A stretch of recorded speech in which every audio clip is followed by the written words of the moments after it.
ಇನ್ನು ನವೆಂಬರ್ ಕ್ರಾಂತಿ ವಿಚಾರವಾಗಿ ಒಂದಷ್ಟು ಚರ್ಚೆಗಳು ನಡೀತಾ ಇದೆ. ಮುಖ್ಯಮಂತ್ರಿಗಳು ನವೆಂಬರ್ 15ನೇ ತಾರೀಕು ಹೈಕಮಾಂಡ್ ಭೇಟಿಗೆ ಹೋಗ್ತಾರೆ ಅನ್ನೋದು ಮಗದೊಂದು ಕಡೆಯಲ್ಲಿ. ಕಾಂಗ್ರೆಸ್ನಲ್ಲಿ ಪವರ್ ಶೇರಿಂಗ್ ವಾರ್, ಸಂಪುಟ ಪುನಾರಚನೆ ಜಪ ಜೋರಾಗಿದೆ. ದೆಹಲಿಯಲ್ಲಿ ಅಂತಿಮ ದಾಳವನ್ನ ಉರುಳಿಸಲಿಕ್ಕೆ ವೇದಿಕೆಯನ್ನ ಸಿದ್ಧಗೊಳಿಸಿದ್ದಾರಾ? ನವೆಂಬರ್ 15ಕ್ಕೆ ಹೈಕಮಾಂಡ್ ಭೇಟಿಗೆ ಸಿಎಂ ದೆಹಲಿ ಪ್ರಯಾಣವನ್ನ ಹಮ್ಮಿಕೊಂಡಿದ್ದಾರೆ.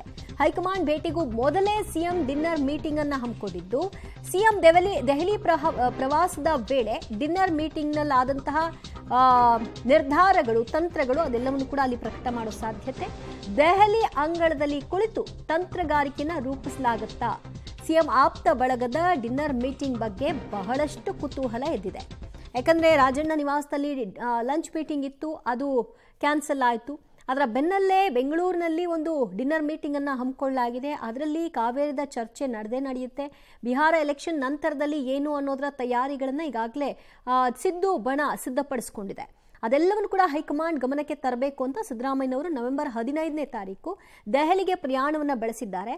ಅದಕ್ಕೂ ಮುನ್ನ ದೆಹಲಿಯಲ್ಲೇ ಒಂದಷ್ಟು ತಂತ್ರಗಾರಿಕೆಯನ್ನು ಹೆಣೆಯುವಂತಹ ಸಿದ್ಧತೆಗಳು ಕೂಡ ಆಗಿದೆ ಅನ್ನುವಂತಹ ಚರ್ಚೆಗಳು, ಅದಕ್ಕೆ ಸಂಬಂಧಿತ ಒಂದಷ್ಟು ಮಾಹಿತಿ ಲಭ್ಯವಾಗ್ತಿದೆ. ಮತ್ತಷ್ಟು ಮಾಹಿತಿ ಪಡೆಯೋಣ ನಮ್ಮ ಪ್ರತಿನಿಧಿ ರವೀಶ್ರಿಂದ. ರವೀಶ್, ನವೆಂಬರ್ 15ಕ್ಕೆ ಮುಖ್ಯಮಂತ್ರಿಗಳು ದೆಹಲಿಗೇನೋ ಹೋಗ್ತಾರೆ, ಆದ್ರೆ ಹೈಕಮಾಂಡ್ ಸಿಗ್ತಾರಾ? ಯಾಕಂದ್ರೆ ಯಾವುದೇ ಚುನಾವಣೆಗಳಾಗ್ಲಿ ರಾಹುಲ್ ಗಾಂಧಿ ಅವರು ವಿದೇಶಿ ಪ್ರವಾಸವನ್ನ ಕೈಗೊಳ್ತಾರೆ.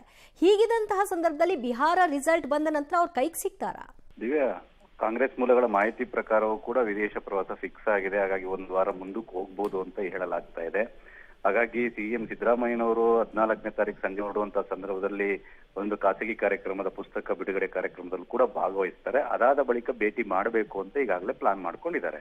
ಆ ಕಾರಣಗಳಿಗೋಸ್ಕರವಾಗಿಯೇ 15ನೇ ತಾರೀಕು ಅಲ್ಲೇ ಇದ್ದಂತಹ ಸಂದರ್ಭದಲ್ಲಿ ಆ ಒಂದು ರಾಘವೇಂದ್ರ ಹಿಟ್ನಾಳ್ ಅವರ ನಿವಾಸದಲ್ಲಿ, ಡೆಲ್ಲಿ ನಿವಾಸದಲ್ಲಿ ಒಂದು ಡಿನ್ನರ್ ಅನ್ನ ಆಯೋಜನೆ ಮಾಡಿದ್ದಾರೆ ಅಂತ ಹೇಳಲಾಗ್ತಾ ಇದೆ. ಆದ್ರೆ ಡಿನ್ನರ್ ನಲ್ಲಿ ಎಷ್ಟು ಜನ ಸಚಿವರು ಸೇರ್ತಾರೆ ಮತ್ತೆ ಯಾರೆಲ್ಲ ಸೇರ್ತಾರೆ ಅನ್ನೋದ್ರ ಬಗ್ಗೆ ಕೂಡ ಸ್ಪಷ್ಟತೆ ಇಲ್ಲ. ಯಾಕೆಂದ್ರೆ ಸಿಎಂ ಸಿದ್ದರಾಮಯ್ಯ ಅವ್ರ ಜೊತೆ ಎಷ್ಟೆಲ್ಲ ಆಪ್ತರು ಹೋಗ್ತಾರೆ ಅನ್ನೋ ಆಧಾರದ ಮೇಲೆ ಎಲ್ಲವೂ ಕೂಡ ಡಿಸೈಡ್ ಆಗುತ್ತೆ.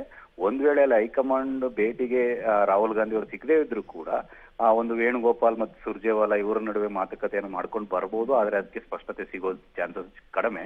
ಆದ್ರೆ ರಾಜಣ್ಣ ಅವರ ಡಿನ್ನರ್ ಅಲ್ಲಿ ಏನೆಲ್ಲ ತಂತ್ರಗಾರಿಕೆಗಳನ್ನು ಮಾಡಬೇಕಾಗಿತ್ತು ಅದನ್ನ ಡೆಲ್ಲಿಗೆ ಶಿಫ್ಟ್ ಮಾಡಿಕೊಂಡು ಈ ರಾಘವೇಂದ್ರ ಒಂದು ರಾಜಶೇಖರ್ ಹಿಟ್ನಾಳ್ ಅವರ ನಿವಾಸದಲ್ಲಿ ಆ ತಂತ್ರಗಾರಿಕೆಗಳನ್ನು ಬದಲಾಯಿಸಿಕೊಳ್ಳಬಹುದು ಚಾನ್ಸಸ್ ಜಾಸ್ತಿ ಇರುತ್ತೆ. ಈ ನಿಟ್ಟಿನಲ್ಲಿ ಸಾಕಷ್ಟು ಕುತೂಹಲ ಮೂಡಿಸಿರ್ತಕ್ಕಂಥದ್ದು ದಿವ್ಯಾ. ಥ್ಯಾಂಕ್ ಯು ರವೀಶ್, ನಿಮ್ಮೆಲ್ಲ ಮಾಹಿತಿಗೆ.